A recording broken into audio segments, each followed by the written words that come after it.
Ang pagiging masipag mo para mapangalagaan ang iyong ngipin ay ang siyang mismong nagpapaalis sa kanilang mga ugat. Higit 60 taong gulang ka na ba? Kung ganoon, itigil mo na agad ang pagsisipilyo pagkatapos kumain. Kayo ba, pakiramdam nyo ba na madumi ang bibig nyo pagkatapos kumain, kaya dali-dali kayong tumatakbo sa banyo para gumamit ng sipilyo?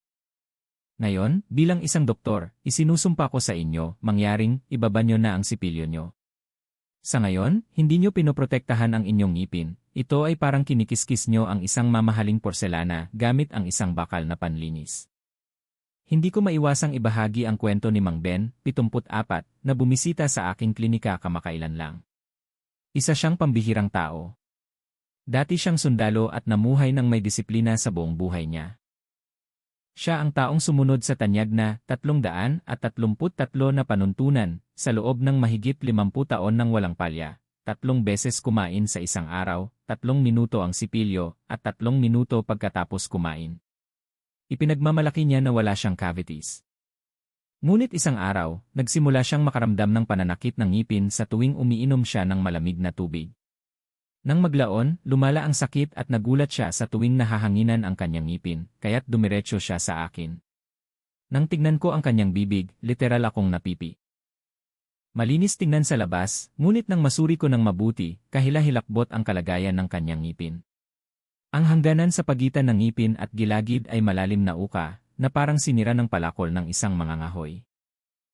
Ang mga ugat ng kanyang ngipin ay kitang-kita, at ang proteksyon na enamel ay ubos na, halos nakalabas na ang ugat. Maingat akong nagsalita, Mang Ben, pasensya na po, pero hindi po ito gawa ng bakterya. Ito po ay gawa ninyo mismo sa loob ng 50 taon, sa sobrang sipag ninyong magsipilyo. Matapos marinig ang sinabi ko, napaupo si Mang Ben. Ano po? Doktor, sa eskwelahan at sa telebisyon, sinasabi nila na magsipilyo agad pagkatapos kumain.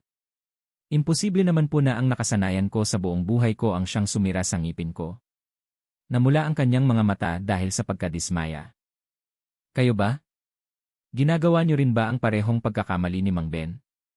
Hindi lang ito trahedya ni Mang Ben ayon sa istatistika, 9 sa 10 Pilipino na higit 65 taong gulang ay dumaranas ng sakit sa gilagid at pagkasira ng ngipin. Ang pagkalantad ng mga ugat ng ngipin at ang pananakit ba ay dahil lang sa pagtanda? Hindi. Ito ay dahil sa paggamit natin ng mga nakasanayang kaalaman na natutunan natin noong 20 at 30 tayo na may malusog na ngipin sa ating mga ngipin ngayon na manipis at humihina na sa edad na 70. Alam nyo ba ang mas nakakatakot pa? Kapag nasira ang ngipin at nagkaroon ng pamamaga ang gilagid, hindi lang sa bibig nananatili ang pamamaga. Naglalakbay ito sa daluyan ng dugo patungo sa puso at nagdudulot ng atake sa puso, at kapag umakyat sa utak, nagiging sanhi ito ng demensya. Ang isang maling gawi sa pagsisipilyo ay nagiging isang oras na bomba na sumisira sa iyong pangkalahatang kalusugan. Bakit ba delikado ang pagsisipilyo agad pagkatapos kumain? Bakit ang mga nakasanayang kaalaman na matibay nating pinaniniwalaan ay nagiging lason para sa mga matatanda sa kanilang 70? At ano ang nakatagong nakamamatay na panganib sa likod ng sikreto ng puting ngipin na ipinapangako sa mga patalastas ng toothpaste? Ngayon, lubusan kong babasagin ang inyong mga nakasanayang paniniwala tungkol sa pagsisipilyo. Kung tatapusin niyo ang video na ito, mapapanatili ninyo ang kasiyahan sa pagkain ng lechon at mangga sa natitirang bahagi ng inyong buhay. Ang pagtitipid ng 10,000 piso sa mga bayarin sa ospital ay isa lamang dagdag na benepisyo. Kung interesado kayo sa kwentong ito, paki-like at mag-comment ng iinteresado sa comment section. Ang inyong maliit na atensyon ay malaking tulong para mailigtas ang ngipin ng mga Pilipino. Kaya ngayon, sisimulan ko na ang mga tunay na panuntunan sa pagpapanatili ng ngipin na hindi kayo bibigyan ng sapat na impormasyon sa ospital. Handa na kayo? Ang sasabihin ko sa inyo ngayon ay babaguhin ang lahat ng pinaniniwalaan nyo sa loob ng ilang dekada. Kung maaari kayong kumuha ng papel at panulat o kunan ng larawan ang screen gamit ang inyong telepono. Ang dalawang bagay na sasabihin ko sa inyo ngayon ay ang pinakamahalagang panuntunan sa kaligtasan na makakapagpahaba ng buhay ng inyong ngipin ng higit 10 taon nang walang anumang gastos. Si Mang Ben mismo ay napapatakan ng kanyang tuhod pagkatapos niyang marinig ang paliwanag na ito. Napaaray siya, bakit ngayon ko lang nalaman? Unang panuntunan sa kaligtasan, sa loob ng 1 oras pagkatapos kumain, huwag kang lalapit sa sipilyo. Nagugulat kayo kapag sinabi ko ito. Doktor, hindi ba dapat linisin agad ang tira-tira ng pagkain para hindi mabulok? Hindi ito mabulok. Ang bakterya sa ating bibig ay nangangailangan ng medyo mahabang panahon para masira ang pagkain at maging sanhi ng cavities.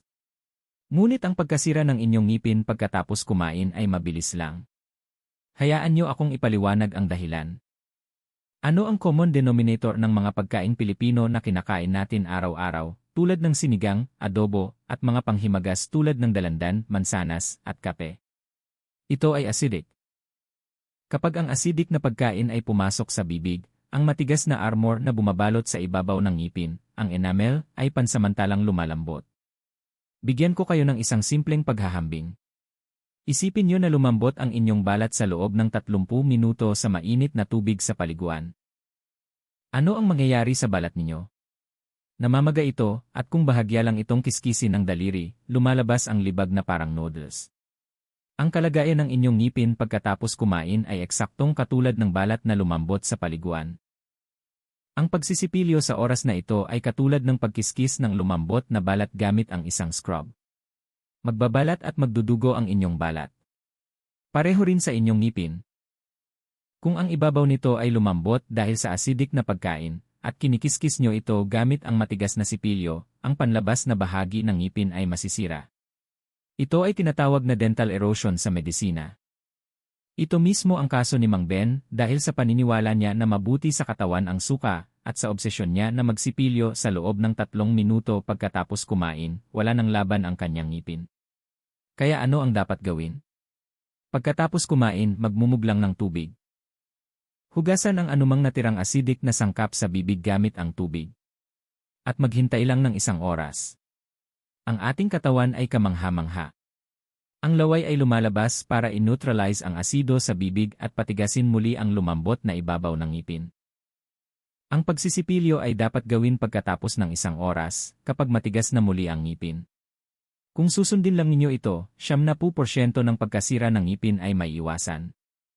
Ikalawang panuntunan sa kaligtasan, itapon mo na agad sa basurahan ang pampaputing toothpaste at ang toothpaste na may butil-butil sa iyong banyo.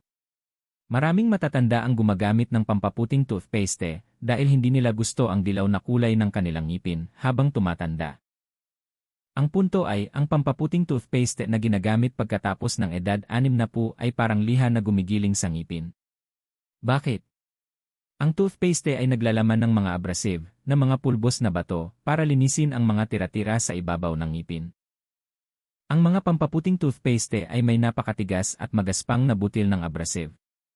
Ito ay dahil kailangan nilang kiskisin ang mga mansa. Para sa mga kabataan, ang enamel, ang panlabas na balat ng ngipin, ay makapal, kaya ayos lang kahit bahagyang masira.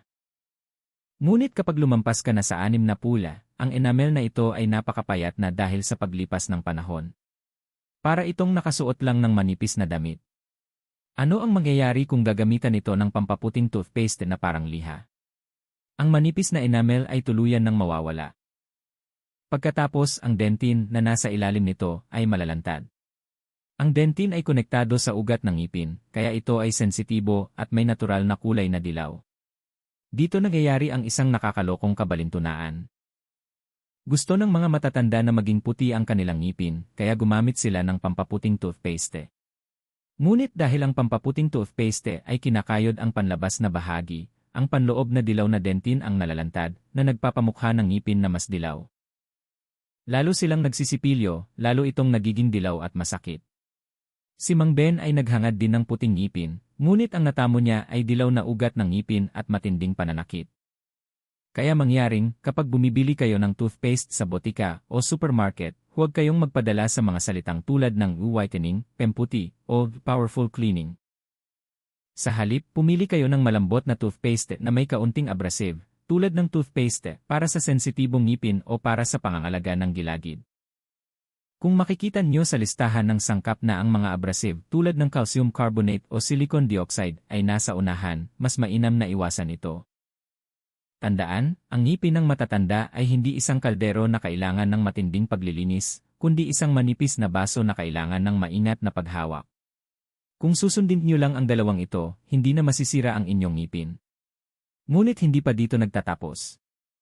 Kung binago mo na ang iyong gawi sa pagsisipilyo, ngunit paggising mo sa umaga, ang iyong bibig ay tuyo o ang iyong panga ay nananakit, maaaring may iba pang sanhi ng pagkasira ng iyong ngipin. Sa susunod na bahagi, detalyado kong ipapaliwanag ang mga nakakatakot na bagay na nangyayari sa gabi. May kaibigan ba kayo na dumidiretso sa banyo para magsipilyo pagkatapos kumain? O may kakilala ba kayo na bumibili ng pampaputing toothpaste dahil sa pag-aalala sa dilaw ng ngipin? Mangyaring ibahagi ang video na ito sa kanila kahit isang beses lang sa Messenger. Maaari kayong maging tagapagligtas ng kanilang ngipin sa habang buhay. Sige, tulad ng nabanggit ko, kung babaguhin mo lang ang dalawang gawi sa pagsisipilyo, kalahati na ang tagumpay. Ngunit ang natitirang kalahati ay tunay na nakakatakot. Hindi tulad ng mga bagay na maaari nating sinasadya na pag-ingatan sa araw, ang mga ito ay dumarating ng walang ingay habang natutulog tayo at sinisira ang ating ngipin. Ito ang mismong dahilan kung bakit lubhang nasira ang ugat ng ngipin ni Mang Ben. Ang sasabihin ko ngayon ay masyadong mahalaga, ngunit mahirap para sa mga dentista na ipaliwanag ng 30 minuto sa mga pasyente. Ikatlong panuntunan sa kaligtasan, huwag baliwalain ang tuyong bibig at resolbahin ito ng buong puso. Nakaranas na ba kayo ng tuyong bibig paggising sa umaga, o pakiramdam na dumikit ang dila nyo sa ngalangala at hindi nyo matanggal? O kaya, nagising na ba kayo sa gabi dahil sa uhaw? Kung ganoon, ang inyong bibig ay walang depensa at inaatake ng bakterya. Ang laway ay hindi lang simpleng tubig.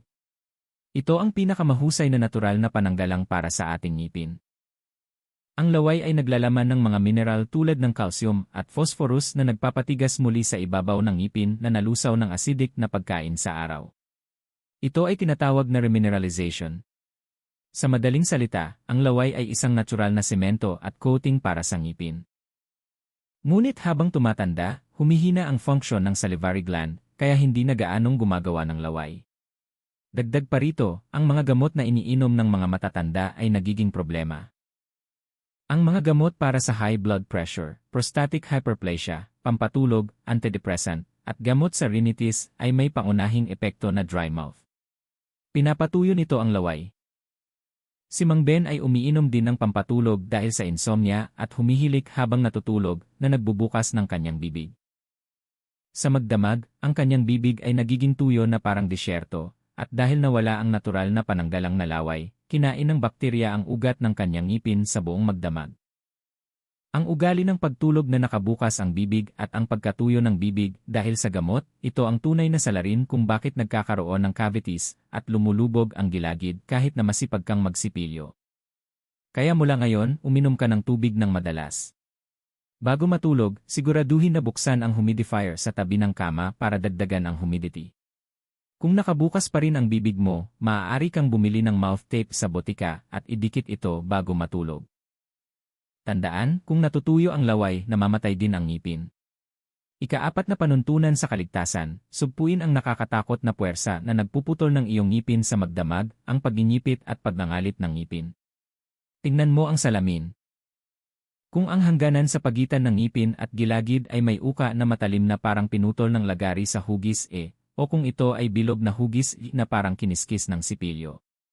Kung ito ay matalim na hugis hindi ito dahil sa pagsisipilyo. Ito ay sintomas ng abfraction, na dulot ng pagngangalit o pagngingipit ng ngipin habang natutulog. Maraming tao ang nagkakamali. Sa tingin nila, nasira ang kanilang ngipin dahil sa malakas na pagsisipilyo ng pahalang. Mayroon din namang ganoong kaso. Ngunit mas nakamamatay ang matinding presyon na inilalapat mula itaas pababa. Ang lakas ng pagnguya natin kapag kumakain ay mga 50 hanggang 60 kilo. Ngunit ang lakas na inilalapat kapag hindi sinasadyang nangangalit o nangingipit ng ngipin sa gabi ay higit 100 kilo. Isipin mo, ano ang mangyayari kung sa buong magdamag ay dinidiinan at pinipilipit ang ngipin ng ganoong kalaking bigat? Ang liig ng ngipin ay bibigay sa presyon at babasag. Ito ay parang kapag pinindot mo ang isang tuyong kahoy ng patayo at pumutok ito sa gitna. Ito ay tinatawag na abfraction. Walang silbi ang paggamit ng pinakamalambot na sipilyo. Ang sanhi ay pisikal na puwersa. Nang tanungin ko ang pamilya ni Mang Ben, sinabi nila na nangangalit siya ng ngipin habang natutulog na umaabot sa puntong naririnig ang tunog. Hindi niya alam iyon. Kung paggising mo sa umaga, masakit ang iyong panga o ang leeg ng iyong ngipin ay may matalim na uka, kailangan mong pumunta sa dentista at magpagawa ng mouthguard o splint device para protektahan ang iyong ngipin. Kung isusuot mo lang ito habang natutulog sa gabi, masisipsip nito ang impact sa ngipin at mapipigilan ang pagkasira ng buto at ngipin. Ngayon, pagkatapos mong marinig ang lahat ng ito, medyo komplikado na ba? Paghihintay ng 1 oras pagkatapos kumain, pagtatapon ng pampaputing toothpaste, pagresolba sa tuyong bibig, at pagsuri sa pagngangalit ng ngipin. Alam kong mahalaga ang lahat ng ito, ngunit baka hindi mo alam kung paano ito isasagawa sa iyong pang-araw-araw na gawain.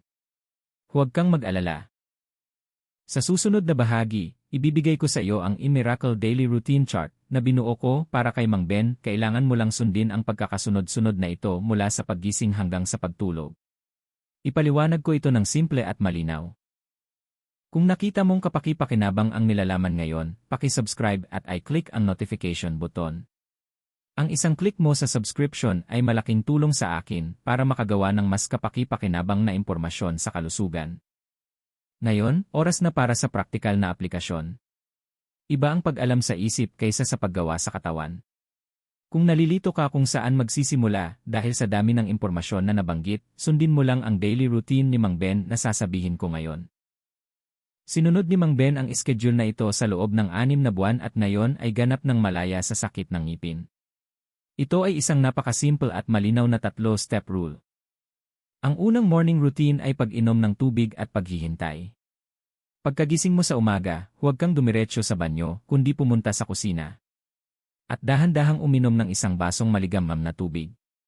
Bubasain ito ang tuyong bibig sa magdamag at gigisingin ang natutulog na salivary glands. Pagkatapos, kumain ka ng masarap na almusal. Pagkatapos kumain, huwag kang kumuha ng sipilyo, kundi magmumog ka ng tubig. Magmumog ka ng malakas sa loob ng 30 segundo at ilabas ito. Ulitin ito ng 2 o 3 beses para mahugasan ang mga tira-tira ng pagkain at ang acidic na sangkap sa bibig. Pagkatapos, maghintay ka ng eksaktong 1 oras at gumawa ng iba pang bagay.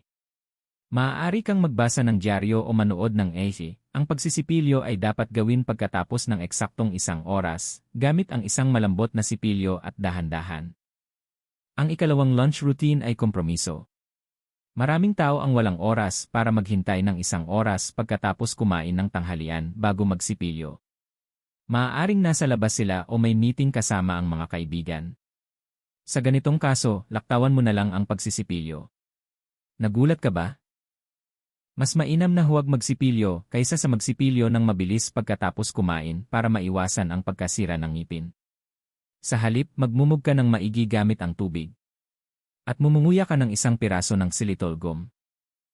Ang xylitol ay pumipigil sa bakterya na nagdudulot ng cavities at tumutulong sa paggawa ng laway.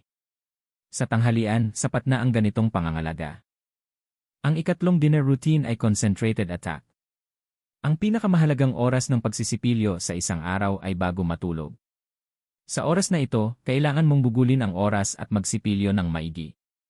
Kapag nakalipas na ang 1 oras pagkatapos ng hapunan, pumunta sa banyo.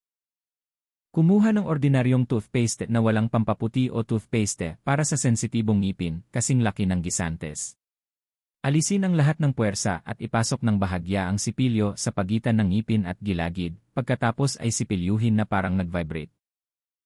Huwag mong kiskisin ng pahalang, kundi sipilyuhin na parang ibinubuga mo ang dumi. At narito ang isang mahalagang tip. Maaari kang makakuha ng prescription para sa high-fluoride professional toothpaste sa dentista. Naglalaman ito ng 5 beses na mas maraming fluoride kaysa sa ordinaryong toothpaste, at ito ay isang mabisang gamot para patigasin ang ngipin. Lalo na para sa mga may sensitibong ngipin dahil sa nakalabas na ugat ng ngipin. Kung gagamitin mo ang fluoride toothpaste na ito bago matulog, makikita mo ang epekto ng coating sa ibabaw ng ngipin sa buong magdamag. Panghuli, huwag kalimutan na buksan ang humidifier. Kapag nagbigay ako ng ganitong routine, palaging may mga tanong.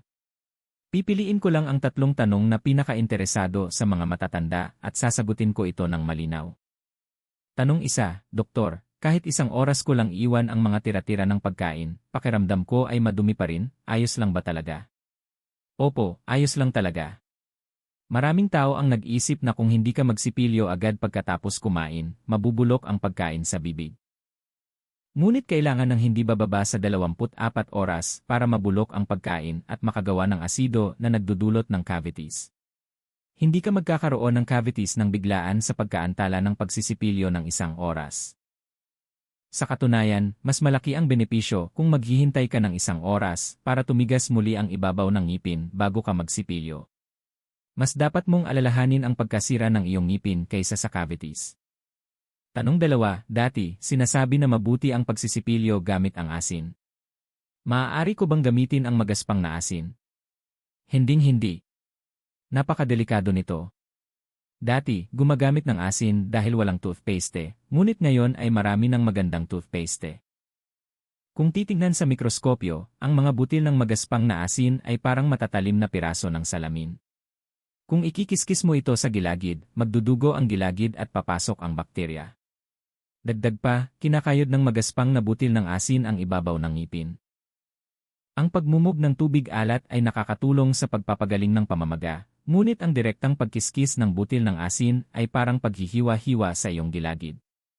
Mangyaring itigil ito. Tanong 3, gusto kong gumamit ng electric toothbrush dahil mahina ang aking kamay, ayos lang ba? Opo, napakaganda nito. Habang tumatanda, humihina ang puwersa sa pulso, kaya mahirap magsipilyo ng maigi. Sa ganitong kaso, malaking tulong ang electric toothbrush. Ngunit mayroon kayong dapat tandaan. Hindi nyo dapat idiin ng husto ang electric toothbrush sa ngipin. Kung gagawin nyo iyan, mas mabilis masisira ang ngipin dahil mas malakas ang rotation nito kaysa sa ordinaryong sipilyo. Ngayon, may mga electric toothbrush na may pressure sensor na umiilaw ng pula o humihinto kapag masyadong malakas ang pagdiin. Pumili ng ganitong uri ng produkto at gamitin ito na parang bahagya mo lang inilalapat sa ngipin. Sige, tapos na ang lahat ng paghahanda. Naibigay ko na ang lahat ng paraan. Ang natitira na lang ay ang inyong pagsasagawa.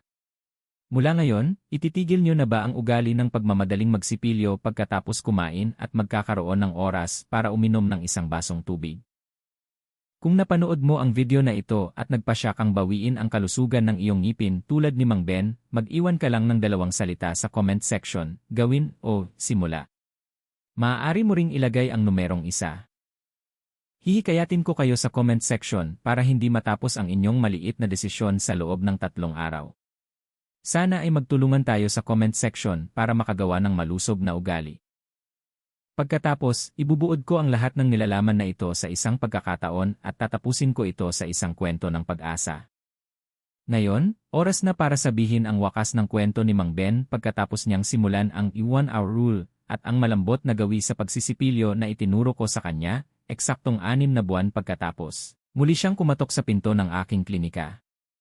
Iba na ang kanyang tindig. Noong una siyang dumating, kunot-noo siya at puno ng pag-aalala, ngunit ngayon, ang kanyang mukha ay maliwanag at puno ng ngiti. Pagkaupo niya, masigla siyang nagsabi, "Doktor, nakakainom na ako ngayon ng sabaw ng remen nang walang problema. Dati, kahit isang sipsip lang ng malamig na tubig, nangangasim na ang ngipin ko hanggang sa ulo. Pero ngayon ay wala na akong nararamdaman. Kumakain na rin ako ng samyupsal kasama ang aking mga kaibigan ng walang alalahanin at malalaking dahon ng lettuce. Bumalik na ang kasiyahan sa aking buhay." Ang resulta ng pagsusuri ay mas kahanga-hanga. Ang pagkasira ng lieg ng ngipin na malalim na uka ay huminto at ang pamamaga ng gilagid ay ganap ng humupa. Siyempre, hindi na muling tumubo ang ngipin na nawala na, ngunit salamat sa high-fluoride toothpaste at tamang pangangalaga, muling tumigas ang nakalantad na dentin at nawala ang sakit. Napigilan ang karagdagang pagkasira at napangalagaan ang kasalukuyang ngipin. Mahigpit na hinawakan ni Mang Ben ang aking kamay at sinabing, "Doktor, sa buong buhay ko, akala ko kailangan kong maging masipag para mabuhay ng maayos, ngunit para sa kalusugan, minsan, ang pagiging tamad ay nakakagaling din." Naluha ako sa kanyang sinabi. "Huwag niyong isipin na huli na. Ayos lang kahit malaki na ang sira ng ngipin, at kahit bahagyang lumubog na ang gilagid. May kakayahan ang ating katawan na gumaling. Mula ngayon, kung ititigil niyo ang masasamang gawi at bibigyan ng tamang pahinga, hindi na masisira ang inyong ngipin at mananatili itong matibay sa inyong tabi. Ilubuod ko ang lahat ng nilalaman na nabanggit ko sa loob ng mahabang panahon sa 3 linya. Tandaan nyo lang ito, una, huwag agad gumamit ng sipilyo pagkatapos kumain. Ang pagmumog ng tubig at paghihintay ng 1 oras ay magliligtas sa inyong ngipin. Pangalawa, huwag magpadala sa kagustuhan ng puting ngipin at gumamit ng magaspang na toothpaste. Para sa tumatandang ngipin, ang malambot na toothpaste at sipilyo ang pinakamahusay na gamot. Pangatlo, huwag baliwalain ang tuyong bibig. Ang pag-inom ng tubig at pagkontrol sa humidity ay kailangan para maiwasan ang tagtuyot sa bibig, para mabuhay ang ngipin at gilagid. Ang kalusugan ng ngipin ay higit pa sa simpleng problema sa pagkain. Kung mawawala ang kasiyahan sa pagnguya, bababa ang function ng utak at sisirain ang pangkalahatang kalusugan. Sa kabaligtaran, kung makakaya mong umunguya, kumain, at tikman ang masasarap na pagkain gamit ang iyong sariling ngipin hanggang sa edad 80 o 70, wala nang mas malaking pagpapala sa pagtanda kaysa doon. Sana ang mga katotohanan na sinabi ko ngayon ay maging isang maliit na ilaw para makamit nyo ang pagpapalang iyon. Patuloy akong magbibigay ng tunay na impormasyon sa medisina na hindi maibigay ng mga ospital dahil sa sobrang busy nila, ngunit kailangan nyong malaman para mabuhay ng malusog. Kung nakatulong kahit kaunti ang video na ito sa kalusugan ng inyong ngipin, paki-subscribe at I-like ang buton. At kung may kaibigan kayo na dumidiretso pa rin sa banyo para magsipilyo pagkatapos kumain, mangyaring ibahagi ang video na ito sa kanila.